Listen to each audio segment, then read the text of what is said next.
Low Vision Chef presents Basic Series for Skills for Knife Holding. Hi, this is Low Vision Chef, and today we're going to talk about the pinch method and proper knife skills. We're going to take it right down to the cutting board and focus directly on the knife and try to teach you how to properly hold your knife. And we're not even going to get much food involved, if any. And we're going to focus just on getting really comfortable with your knife. Thank you, and we're going to get down to work. And now we're going to discuss how to hold your knife. Whether you're blind or otherwise, there's a proper way to hold the knife, and I think it'll provide the most safety for you. So if you use a Santoku knife or a chef knife, you always want to get very comfortable with your knife before you begin to cut food. And we're going to continue to go through things to help you, and I hope this information does help you to continue to cook.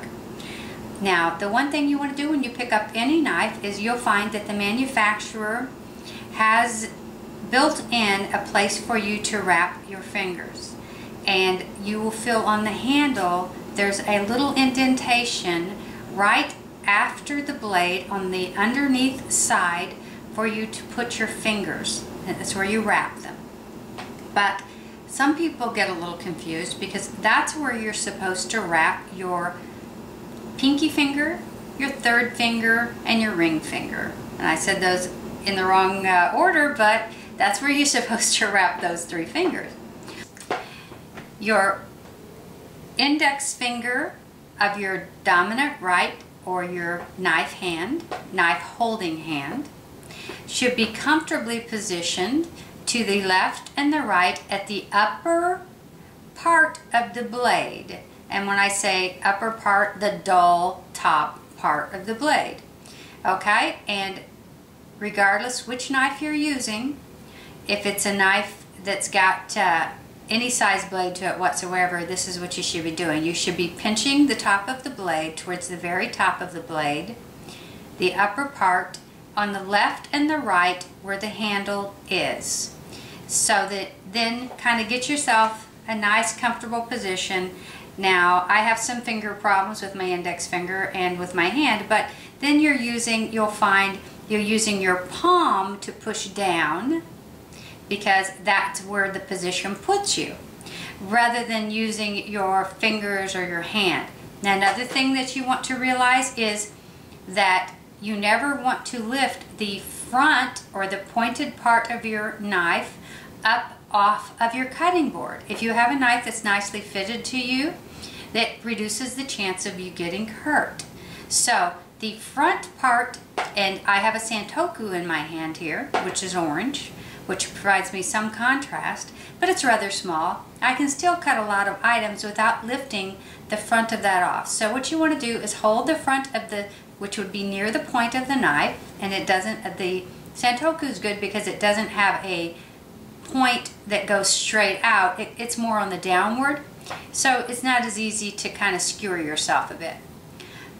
So you want to keep the front part of the knife on the board, and then you'll be feeding your food underneath it with the proper grip holding onto the food, and then you should not get hurt. Now, you always want to have proper respect for a knife because it's your friend and it can be your enemy. Keep it good and sharp and have proper respect for it because it can hurt you if you don't use it properly.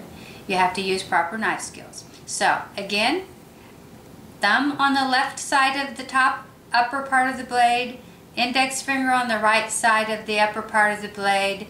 You want your other three fingers curled underneath in the position where the knife has a space for you. You'll notice there's a grip there and a notch cut for you. You want the front part of your knife always on the cutting board, and then you're going to be using the back part of your knife to come down and cut your food. And then you want to get a nice motion going. You want to go on a diagonal, and that's how you cut. So if you can see it all, you'll see that I'm kind of making a rolling with my knife where I could continue and I could be cutting food. You probably see this with a lot of chefs shows if you see such a thing. Okay, and the same thing is true if you're using any knife. So I will pull over the little bakeware buddy, and it's the same. You want to hold, it's a small knife, it's a small serrated knife for those of you who have diabetes or problems or don't feel comfortable with a really sharp knife. The small nylon serrated knives are the best way for you to go. And we carry two different ones at lowvisionchef.com. One is a lettuce knife, and the other is this small bakeware buddy. But the same is true. You want to hold it proper so you get the best grip, you get the best use of your knife. You want your thumb on the left top part of the blade, your index finger on the right, and your 3 fingers curled around it, and you got a little pinch grip going on there with the knife. And then you can cut whatever it is you need to cut. And with that serrated blade, you're using more of your own friction to get that cut through rather than you are using a pressing, so you've got more control of the cutting. So hopefully you won't cut yourself. Okay, so I'm going to switch up boards here, and I'm going to show you the nylon knife. This is the nylon lettuce knife, and again, left and right to the top of the blade, at the very top, the dull part of the blade, and your hands comfortably wrapped around it. And the same thing, get yourself a nice comfortable rocking position going, and then you can cut items. Okay, I'm going to show you a standard chef knife with a stainless blade, and you'll see it's got a position here where your palm goes if you have any side here, and you can wrap. I'm trying to show you in an awkward position for myself, but you can wrap, okay, around here. It fits nicely into the palm, and then of course you've got your thumb and finger. Okay, so that's how you should be cutting. With a paring knife, the blade should actually become an extension of your own hand. The same type of hold you should use with your index finger and your thumb pinching the top of the blade at the very beginning of it, at the top of the handle. However, you want to make a paring knife is a tougher choice even than a regular chef knife, I think, because it really needs to fit your hand, because it's an extension of your hand as you peel and cut things, because you're usually with a paring knife not cutting towards a cutting board, but you're actually cutting small items, so you're cutting against your thumb or you're cutting against your hand, and you're much closer to yourself. So you always want to be extremely careful with that and make a choice where it fits very comfortably and make it flow as a part of your own hand. So do try one on just like you would a dress.